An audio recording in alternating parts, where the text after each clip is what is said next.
এসছে মোটা ভাই, সাথে ইডি আর সিবিআই এনআইএ সব কটাকে নিয়ে এসছে, আর সবাইকে ডেকে পাঠাচ্ছে।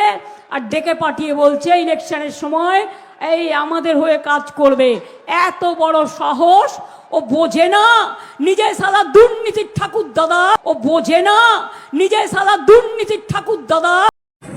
নমস্কার বন্ধুরা, শুনলেন তো কি বললেন মাননীয় মুখ্যমন্ত্রী মমতা ব্যানার্জি অমিত শাহকে? শালা, শালা এই শালা ওই। আচ্ছা ভাবুন তো, এটা কিন্তু এক তৃণমূলের সর্বোচ্চ নেত্রী, বিজেপির এক সর্বোচ্চ নেতাকে বলছেন না। হ্যাঁ, তৃণমূলের বা কোনো পার্টির কোনো নেতা নেত্রী, বিরোধী পার্টির কোনো নেতা নেত্রীকে এরকম শালা বা অন্য কোনো গালাগালি দিয়ে অভিহিত করতে পারেন না, বলতে পারেন না। এটা অনুচিত।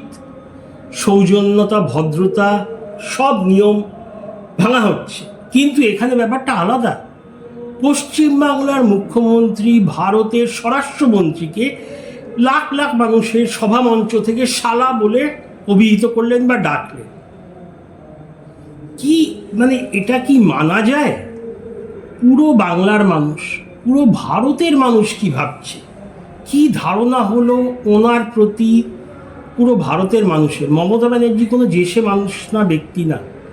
ওনার প্রতিটি কথা যেটা অদ্ভুত লাগে, আউট অফ দ্য ওয়ে, সেগুলো তুলে ধরা হয় প্রতিটি রাজ্যের চ্যানেলে এবং দেশের প্রতিটা চ্যানেলে, প্রতি ভাষার চ্যানেলে। শুধু হিন্দি চ্যানেলে চলা হবে, ইংরেজি চ্যানেলে দেখানো হবে তা না। গুজরাটি, পাঞ্জাবি, তামিল, আসাম সব জায়গায় দেখানো হবে যে মুখ্যমন্ত্রী মমতা ব্যানার্জি। ওনাকে তো আলাদা করে ইন্ট্রোডিউস করার দরকার নেই যে বাংলার মুখ্যমন্ত্রী, সবাই এক ডাকে চেনেন পুরো ভারতবাসী। এই বললেন অমিত শাহকে। ভাবুন তো, শুধু ওনার না, বাঙালির কি ভাবমূর্তি হচ্ছে, কি ধারণা হচ্ছে দেশের মানুষের কাছে।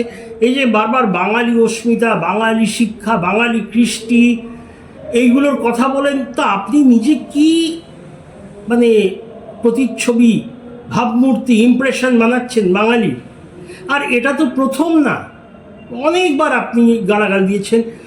আগেরবার একবার শালা টালাটা বলেছিলেন, দুবার মতো আপনি বলে তারপর বলেছেন এটা আমি উইথড্র করে নিচ্ছি, ভুল করে বেরিয়ে গেছে, চলতি ভাষা। আগে এরকম করেছিলেন, এবারে তো উইথড্র করেননি, ক্ষমাও চাননি আগেরবার যেটা করতেন। মানে কি হয়েছে আপনার দিদি? বিরোধিতা 100 বার করুন, 1000 বার নিন্দে করুন, ভোট দিতে না বলুন, বিজেপিকে একটাও ভোট দিতে না বলুন, বিজেপি ব্যর্থ ইত্যাদি ইত্যাদি বারবার বলুন, 100 বার আপনি বলতে পারেন, কিন্তু শালা!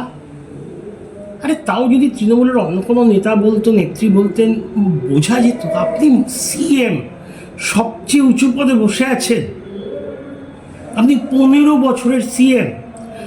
বোধহয় জ্যোতি বসুর পরেই আপনার রেকর্ড আপাতত। ভবিষ্যতে ভাঙতেও পারবেন আপনি, সেটা কেউ জানে না ভোটে কী হবে। তো মিনিমাম সৌজন্য দেখাতে আপনার সমস্যা কোথায়? অমিত শাহকে খারাপ মানুষ অনেকভাবে বলা যায়, এই শব্দবন্ধন ব্যবহার করতে হবে কেন? আর যখন না মানুষ দিশেহারা হয়ে যায়, ফ্রাস্ট্রেটেড হয়ে যায়, ওনার সব শেষ হয়ে যাচ্ছে, আমি হেরে যাচ্ছি বা আমার বিপর্যয় আসছে, রাজনৈতিক বিপর্যয়, তখন মানুষ এরকম করে। আপনি তো সব জায়গায় বলছেন আপনারা আগেরবারে রেকর্ড করেছিলেন বোধহয় 214খানা মতো সিট, এবারে 250, কেউ বলছে 240 সিট পাবেন। তাহলে এত টেনশন কোথা থেকে আসছে? কোনো রিপোর্ট আছে, ভিতরের সমীক্ষা আছে আইপ্যাক বা কারুর, যে আপনারা হারছেন? মানে এরকম উগ্র আক্রমণ কেন? আক্রমণ 100 বার করবেন রাজনৈতিকভাবে, কিন্তু তাই বলে এই ভাষা প্রয়োগ, এরকম তো পাড়ার রকের আড্ডায়, পাড়ার রকের ঝগড়ায়, তা পাড়ার রকে মানে শিক্ষিতরাও করে না, এই ভাষার প্রয়োগ আপনি করছেন। রাজ্যের সংস্কৃতির কথা বলেন মুখ্যমন্ত্রী, প্রধানমন্ত্রী, এনারা যখন কথা বলেন বাচ্চারাও শোনেন, স্কুল পড়ুয়ারা শোনে, কলেজ পড়ুয়ারা শোনে। তাদের কি ইমপ্রেশন হচ্ছে? আপনি যে বারবার ছাত্র যৌবন বলেন, এই ছাত্র যৌবন কি শিখছে? এটা কি আপনি একটা লাইসেন্স দিয়ে দিচ্ছেন না? যদি আমি বলতে পারি, যে কেউ বলতে পারে, কি অবস্থা ভাবুন তো। আর উইথড্র করলেন না, যে বলেছেন উইথড্র করে নিই না। এত গুরুত্বপূর্ণ পদে থেকে আপনি এসব বলছেন, তারপরে একজন মহিলা হয়ে। হ্যাঁ, মহিলা পুরুষ আলাদা করা উচিত না, কিন্তু আমরা সব জায়গায় দেখেছি, শুধু ভারতে না, সব জায়গাতেই মহিলারা পুরুষদের তুলনায় গালাগাল অনেক কম দেন, মহিলারা অনেক বেশি মার্জিত হন, মহিলারা পুরুষদের তুলনায় বেশি ভদ্র হন, এটা সব জায়গায় দেখা গেছে। নম্র, তারা দাবাং হতে পারেন, ফাইটার হতে পারেন, পুরুষদের সব জায়গায় ছাপিয়ে যেতে পারে, কিন্তু কথাবার্তায় মহিলারা অনেক বেশি মার্জিত হন পুরুষদের থেকে। এটা পুরুষদের অক্ষমতা, কিন্তু এটা দেখা গেছে বেশিরভাগ ক্ষেত্রে। আর সেখানে আপনি একজন মহিলা মুখ্যমন্ত্রী, আপনি তো এক্সাম্পল দেবেন লোককে। যতই আক্রমণ করুন, আমি পরিমার্জিত ভাষায় ব্যবহার করি, ভদ্র ভাষা ব্যবহার করি, তা না আপনি শালা। এটা কীরকম কথা দিদি? এটা কি উচিত? আপনিই বলুন। আশা করি পরের মঞ্চে একবার বলবেন ভুল হয়ে গেছে। ভুল স্বীকার করলে কেউ ছোট হয় না, ভুল সবাই করে, মানুষ মাত্রেই ভুল হয়, এরকম প্রবাদ আছে। তো এখানেই থামছি। আপনারা দর্শকরা জানাবেন আপনাদের মতামত এই মহান বক্তব্য নিয়ে। জয় হিন্দ।